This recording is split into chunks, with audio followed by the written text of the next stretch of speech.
journaliste okoyoka lisusu te na ba plein o na ba réseaux sociaux de mille si plein o Baraka Mugisha o ba tutu o ba zosa ba biraka ba matona avant jeune nanga esila ça 50 jours lelo eza 53e jour ba kokufa ba ndimi boyoka de mille ça sur pasteur était o Baraka Mugisha soka zo continuer ba biloko o ba pasteur nyonso ba zo sala ba miracle ya fo ya ba matona ya ko bimisa ba mpese ya ko bimisa. Et voilà, bonjour, bonsoir na balandi ya Musakoli Shako TV. Eza chaîne na bino oye memelaka bino basango ya malamu ba message ya kitoko. Lelo toza na moto na nzambe moko tolingi tosolola na ye mwa muke par rapport à makambo oyo ezoleka mpona basali ya nzambe koswana eleki.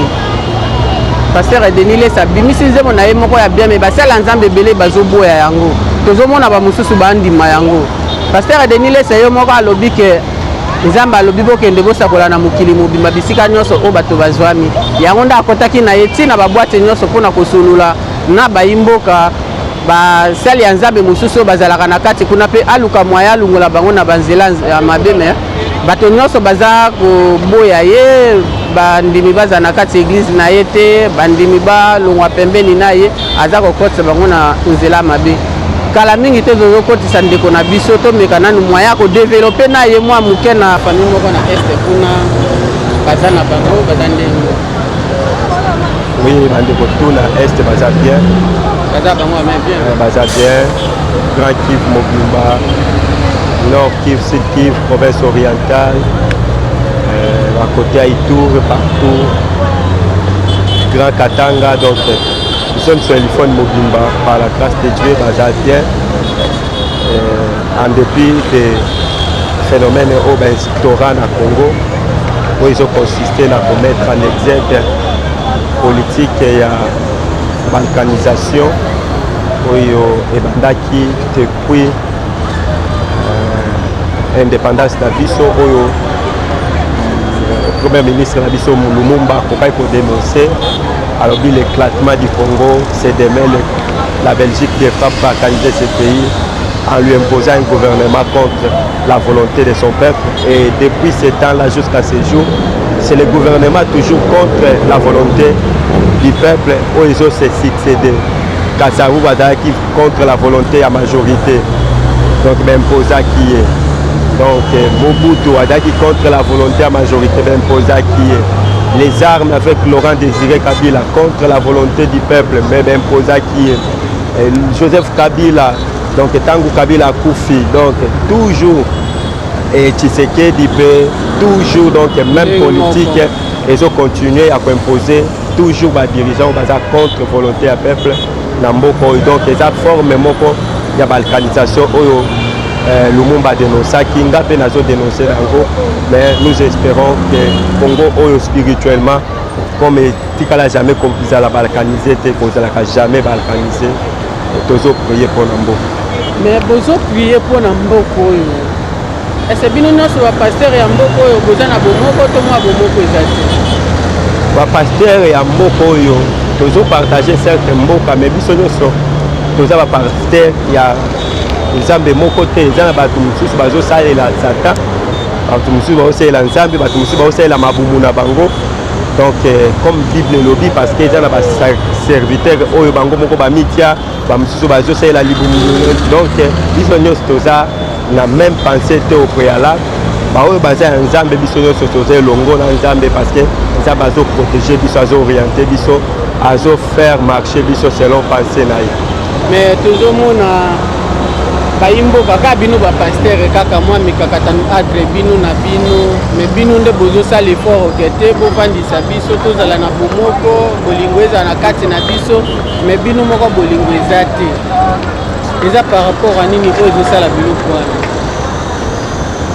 En soi na expliquer yo que ba pasteur oyo tozo te ya Yesu oya libumu tozo te ya Yesu oya Yesu ya solo toza na bolingo parce que tozo vivre katikati ya Yesu, katikati ya Yesu grec azate, juif azate, nini azate. Parce que y a Yesu, katikati ya Yesu tozo lingana parce que toza papa moko, maman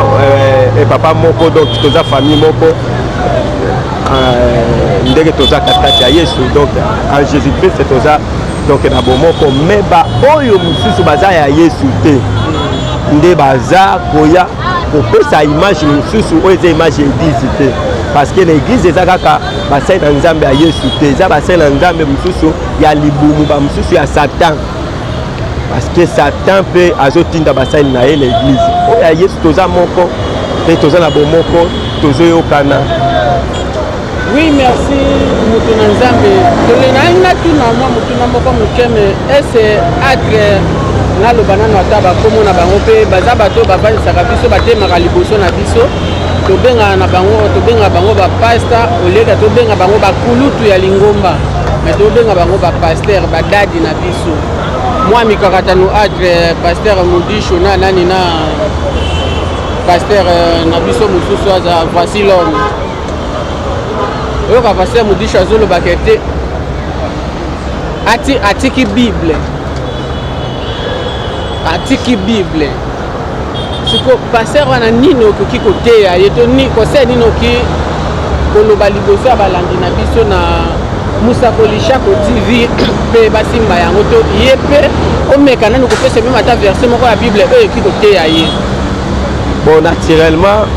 nao etali Mugisha na ndeko na biso voici l'homme eza problème na bango ya baintérêt financier ko makambo ya baintérêt financier bokokoti yango na makambo ya nzambe te wana eza purement économique ezo nécessité baremède moko catégoriquement économique mais en étant basali na nzambe makambo ya basali na nzambe balobelaka yango na public te so bazalaki bavéritable pasteur bango mibale balingaki déjà batrouver solution parce que mbongo yango nazoyoka mbongo yango $20,000 $20,000 eza nini epa voici l'homme $20,000 mpe eza nini epa ya Mugisha donc soki bazalaki bapasteur oyo ya nzambe ya solo ya bible oyo tozosambela balingaki bakóma na tv te parce que tv eza bisika oyo bakokomema makambo ya église te makambo ya église esukaka na katikati ya église mais libanda ya église eza lisusu makambo ya nzambe te eza makambo ya bomoto biloko nyonso eza na bomoto nzambe aza na part na kati na yango te. Tomoni lisusu paster Denis Lesapa akoti makambo yango lisusu adetaye Mudisho aza mpe congolais te nayebi te ezosalemaka basala nzambe mpona nini biso bandimi na bango tosalela yango te mais ezosala nini ka bango na bango kaka bawelela nini. Bon, en fait omoni Mugisha pe Denis Lesi makambo Denis Lesi na Mugisha bazosala personnellement naza contre yango dans le sens toujours que Denis Lesi ye d'ailleurs afingisi bon ndenge kana alobaki soki azalaki pasteur ya solo babiloko azosala wana alingaka asala te Mugisha mpe babiloko asalaka wana so azalaki pasteur ya solo parce que il y a longtemps que tomekaki koutiliser diplomatie na balangage na biso mais ça n'aide pas l'église il nous faut tout simplement to cracher vérité tolobake bao wana bango mibale baza bavéritable pasteur ya nzambe te nzambe abenga Mugisha te abenga Denis Lesi te mpo makambo azosala ezalaka te bapasteur ya nzambe balikaka na tv te bakende koetale makambo na bango makambo église esukaka na église so omoni pasteur aleki na tv akomi koatake moninga na ye pasteur na tv seke aza ya nzambe te. Mais comme balandi na bio balandi na bango bazalaka mingi balandaka mingi télé mais ntango bozozala même ata na famille soki bosala eloko moko boye bosololi atre bino mibale esimbi te bobengi papa to mama na kati ya famille bosololi esimbi te ekosenga nini bokende na kati ya église siko soki bokende église lisusu esimbi te ekosenga nini bokende na leta mais bango bakende na leta te baleki mbala moko liboso ya télé mpe balandi na bango na bandimi na bango balanda yango. Au fait babiloko bazosala wana bateatre wana bazoluka bavie bon bazoluka na bakuka bavie koluka vie eza bien mais bayebake soki baza comme baza bapasteur ya lokuta objectif na bango eza nini kotravaille kaka kodiscrédite bavrai pasteur bapasteur bazobanga nzambe bapasteur baosalela nzambe mpona libumu te baza basali na satan te bapasteur baosalela nzambe na ndenge ya bosolo potango bango bazoleka bongo baosala babiloko oyo par exemple akomi musicien azoyemba boye na boye boye na boye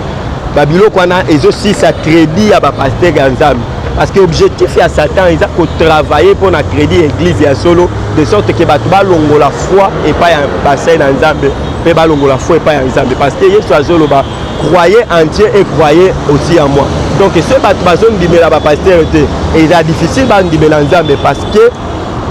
bakomona nzambe à travers bapaster. Or diable azotravailler à travers bapaster wana ya lokuta basalaki bapaster ya nzambe ya solo babima neti baza lokuta neti bakosaka neti banini à travers babiloko bango bazosala bazodiscréditer nzambe bazodiscréditer véritable église mais toutefois toyebi kaka ke bazo accomplir œuvre ya papa na bango Satan parce que pasteur ya solo akosamba makambo o Denis Lesi asalaka te o Mugisha asalaka te o mpe banyonso baleka na TV bazosala désordre bazosala n'importe quoi au nom ya ki pasteur au nom ya église. Non, je ne suis pas d'avis de ces choses. Nga naza apôtre il faut na veiller sur marche église, je ne suis plus d'accord. Et puis nazo yebisa Denis Lesi babiloko azosala wana nga personnellement naza na jeune ya 150 jours lelo eza 53e jour o naza na jeune atika babiloko wana soki akodiscréditer vie na ye adiscréditer si s'agit ya ye kosenga kodeposer tablier na ye aloba ke naza na nga pasteur lisusu te aloba yango publiquement pour que bato nyonso bayeba ke ataka na ye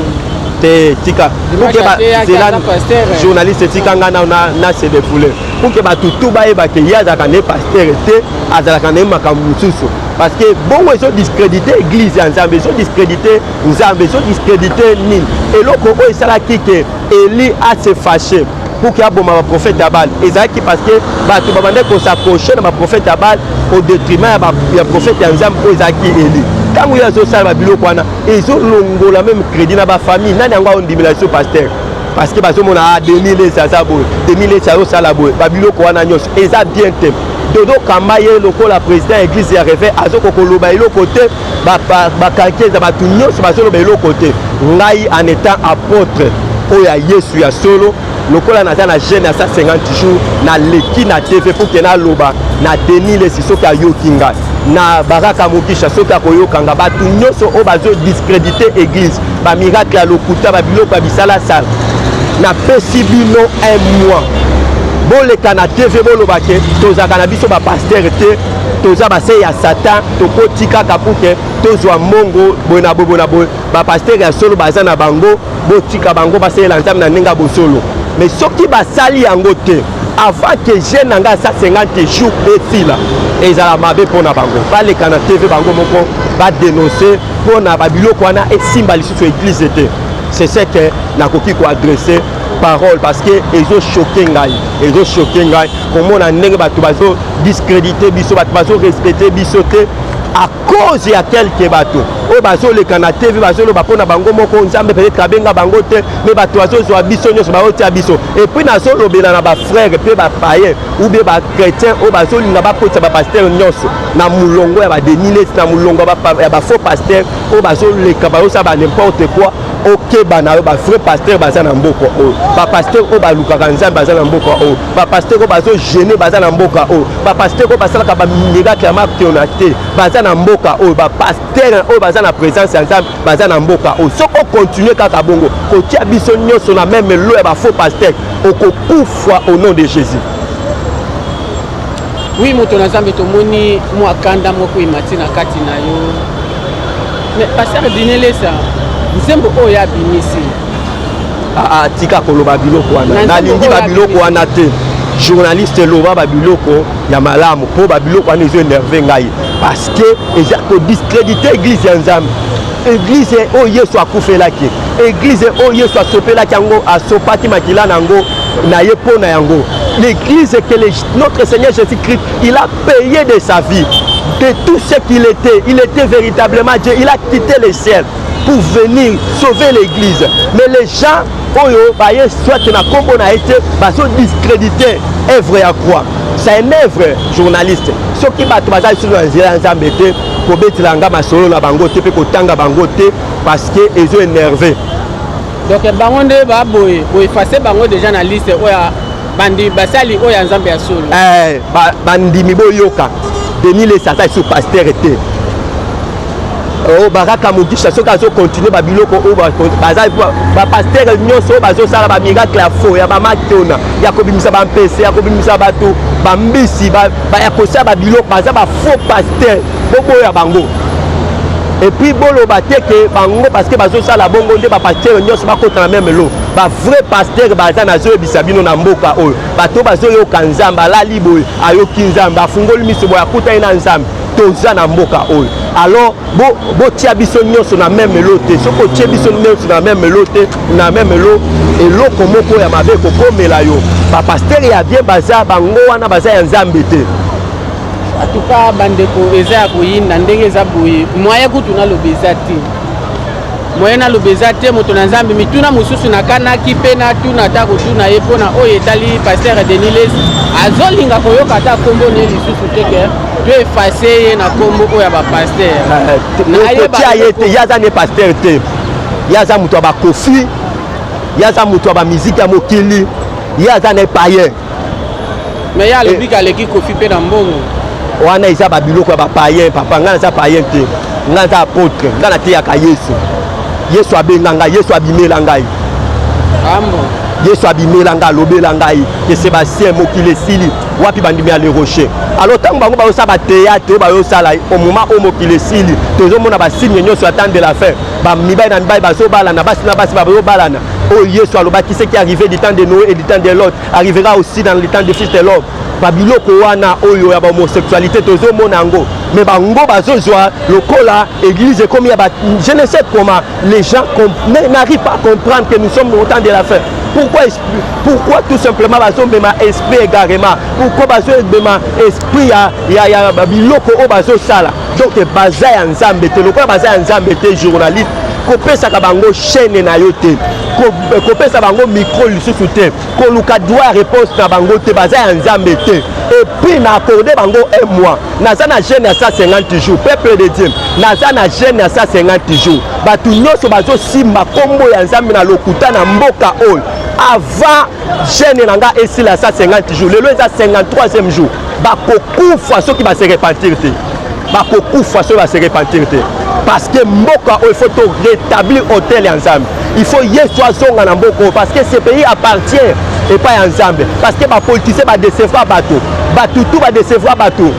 badecevra bato mais il n'est que refuge ya bato eza église mpe bapaster alors bafaux paster bazodétruire foi ya bato bazodétruire espoir ya bato pour que bato bakoma banani pour que bato basuka wapi pour que bato basala nini na mboka oyo. Et puis pasteur nde balingi basala effort nyonso bazongisa biso na nzela mais ndiango ka bango wana balongwa lisusu ka bango moko balongwe na papa bawana baza bapaster ya nzambe te Denis Lesi ata paster ya nzambe te Denis Lesi nzambe ayebi ete baraka mogisha nzambe ayebi ete bato nyonso baokiltriste wana nyonso nzambe ayebi bango te lokola ayebi bango te lokola bazosala œuvre ya satan lokola toza sikoyo na temps oyo baprofete ya Bal na profete ya Yesu c'est-à-dire Eli bamataki na mont Carmel toza sikoyo na mont Carmel basalaka baaventure wana na accordé bango après chaîne ya 150 jours oyo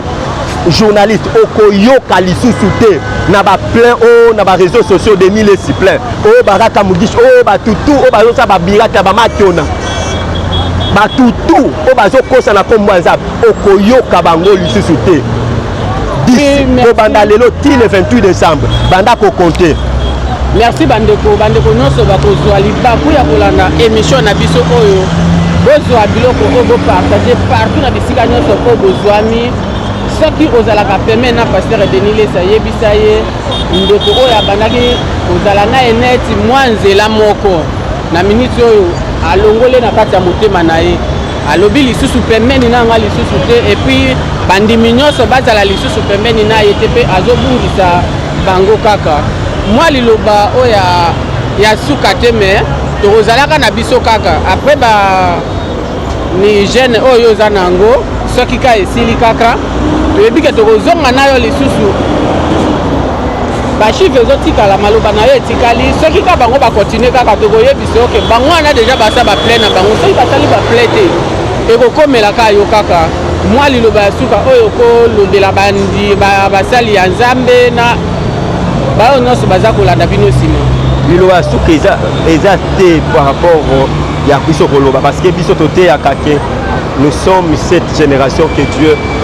est en train de préserver de la même manière qu'il avait préservé Enoch par sa grâce, Élie par sa grâce jusqu'au jour de leur enlèvement. Dieu nous préserve. Donc par rapport à l'émission Oyo, la coquille pour placer Moyasuka, ils ont consisté dans Koloba. Attendre de la fin. S'il te plaît, ne donnez pas. Copé sa mato na bino pas mutunyo sauté. Copé sa misu na bino ekota na biloko nyonso o mutunyo azo publier te. Mais bon choisir babiloko o ils ont édifié bino parce que Satan azana basai na déjà na katkat ya mokilio pe atindi bango l'église pour que ba discréditer ba pasteur ya solo. Boye ba ke ba pasteur ya solo lokola biso bato babanga nzambe bato ba jenaka ti lelo ba jene ba 150 jours toza na mboko tozo sambela pona mboko tozo sambela pona bino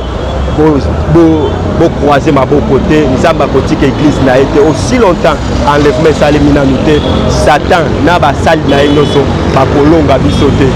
nzambe apambola bino soko oza malade nzamba bikiso na kombo na Yesu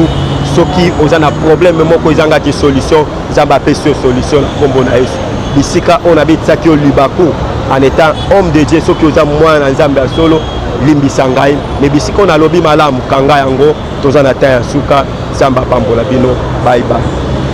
Et voilà, merci bandeko nazalaki na oya ndeko na biso pasteur na plateau na biso na journal lelo boyoki oyo ebimi na kati na ye et puis soki ozili bako ya yo kolanda video na biso oyo luka mayo partager tindela ndeko mususu ayoka yango mateya wana ekosala ye bien totika banzela tozolanda wana tolanda toujours nzela oya nzambe na bosani te kozongisela papa Michel Chako depuis Canada mbambota tro esika nyonso azwami e mama Julie Chako pona nini te mama Antoinette Dembo mama oyo amema pasteur nanga nef mwana kati ya libumu epoy abimisaka ye ya mobimba azwaka ata likanisi ya kobimisa zemi na ye te nzambe abate nzambe nanga abatela ye esika nyonso oyo azwami pasteur Chako papa Michel Chako papa Michel Chako na pese bambote na mama Julie na pamboli bino nzamba pambola bino na musala munene obozo sala nzambe vraiment pambola bino ba prière na biso ils s'adresser à votre endroit on est vraiment ensemble. Merci bandeko bo partager image oyo bo liker bo s'abonner pe na chaîne na biso